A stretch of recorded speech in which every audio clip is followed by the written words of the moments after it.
آج کی کہانی، آج کی بات جو ہے یہ ایسی ہے کہ جو آپ کی سوچ بدل دے گی۔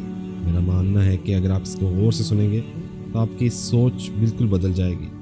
کہانی کا عنوان ہے یہ صرف میرے ساتھ ہی کیوں ہوتا ہے۔ ہم میں سے ہر شخص کبھی نہ کبھی اللہ سے ضرور کہتا ہے کہ میرے ساتھ ہی کیوں ہوتا ہے۔ زیادہ تر یہ تب ہوتا ہے کہ جب کوئی بری چیز یا کچھ پرابلم یا مصیبت آئے۔ کامیابی کو ہمیشہ اپنے ہمسائے، کلاس فیلوز، دوستوں کے درمیان رکھ کر دیکھتے ہیں۔ ہمارے دوست آگے نکل گئے، ہم پیچھے رہ گئے، تو ہم یہ پوچھتے ہیں ہمارے ساتھ کیوں ہوتا ہے، یا کوئی مسئلہ ہو یا کوئی شکوہ ہو تو ہم اللہ تعالیٰ سے یہ کہتے ہیں یہ میرے ساتھ ہی کیوں۔ اس کی مثال اس طرح دیتا ہوں کہ 2 سال پہلے میرا ایکسیڈنٹ ہوا، اور وہ ایکسیڈنٹ ایسا تھا کہ ایک دم مجھے ایسا لگا کہ میرے ساتھ ہی کیوں ہوا، اور صبح عید تھی اور رات کو ایکسیڈنٹ ہو گیا، اور میں اس قدر ڈپریس ہو گیا کہ لگا جیسے زندگی ہی ختم ہو گئی ہے۔ خیر وہ وقت بھی گزر گیا، لیکن کہانی کی طرف واپس آتا ہوں کہ آپ میں سے ہر کوئی اس کیفیت سے گزرتا ہوگا جب وہ اللہ تعالیٰ سے یہ ضرور پوچھتا ہوگا کہ اللہ میرے ساتھ ہی کیوں۔ یہ کیفیت کیسے ختم ہو، یا آپ اس شکوے سے کیسے ختم کر سکتے ہیں، اس کے لیے میں آپ کو ایک بہت ہی زبردست واقعہ اور کہانی سناتا ہوں۔ یہ واقعہ حضرت لقمان کا ہے۔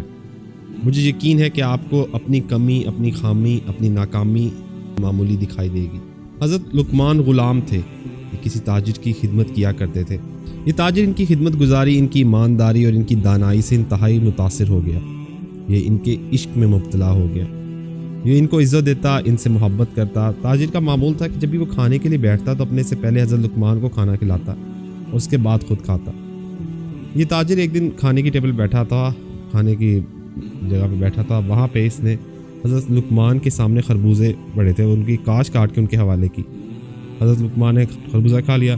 اس کے بعد انہوں نے ایک ایک کر کے تمام کاشیں حضرت لقمان کے حوالے کی۔ حضرت لقمان سے پوچھا کہ خربوزہ کیسا ہے؟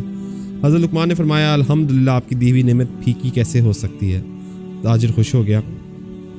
آخری کاش جو بچی وہ اس نے خود کھائی، اور جو ہی اس نے منہ میں ڈالی خربوزے کا ٹکڑا تاجر کے منہ سے باہر آ گیا، اس نے اگل دیا۔ وہ انتہائی کڑوا تھا، اسے نکلنا ناممکن تھا۔ تاجر نے حیرانی کے عالم میں حضرت لقمان کی طرف دیکھا اور کہا یہ خربوزہ تو زہر کی طرح کڑوا تھا، لیکن تم مزے سے کھاتے رہے، تم نے مجھے بتایا کیوں نہیں؟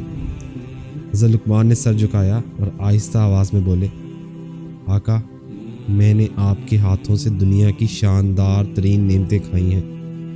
یہ پہلی نعمت تھی جو ذرا سی کڑوی تھی۔ میری غیرت نے گوارا نہیں کیا کہ میں ایسے شخص سے اس کڑواہٹ کا شکوہ کروں۔ اس نے ہمیشہ مجھے شاندار ترین نعمتیں خود سے پہلے کھلائیں۔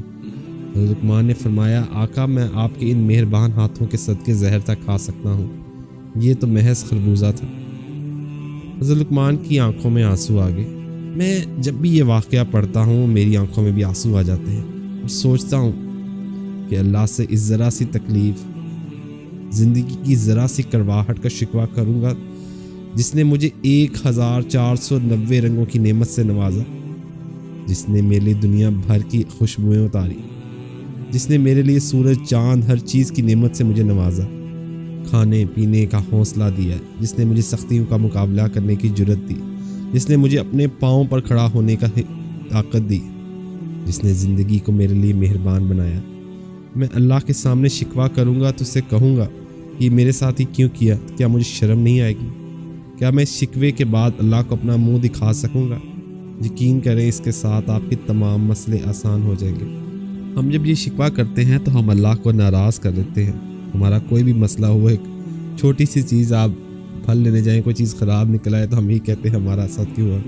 کوئی بھی چھوٹی سی بات ہو جائے ہمیں اللہ کی نعمتیں چھوٹی لگنے لگتی ہیں، اور تقریباً ہم روزانہ ہم میں سے کوئی یہ ضرور کہتا ہے کہ میرے ساتھ ہی کیوں۔ یہ شکوہ مت کریں، آپ کو جو نعمت میسر ہے اس پہ اللہ کا شکر ادا کریں۔ ہم لوگ اپنی بکری کو دوسروں کے ہاتھیوں کے درمیان کھڑا کر کے دیکھنے کے عادی ہیں۔ ہمیں اللہ کی دی ہوئی نعمتیں چھوٹی لگتی ہیں، اس وجہ سے ہم یہ کہتے ہیں۔ یقین کریں یہ شکوہ اللہ سے نہ کیا کریں۔ اللہ کی جو نعمتیں آپ کے پاس میسر ہیں ان کا شکر ادا کریں، خوش رہا کریں۔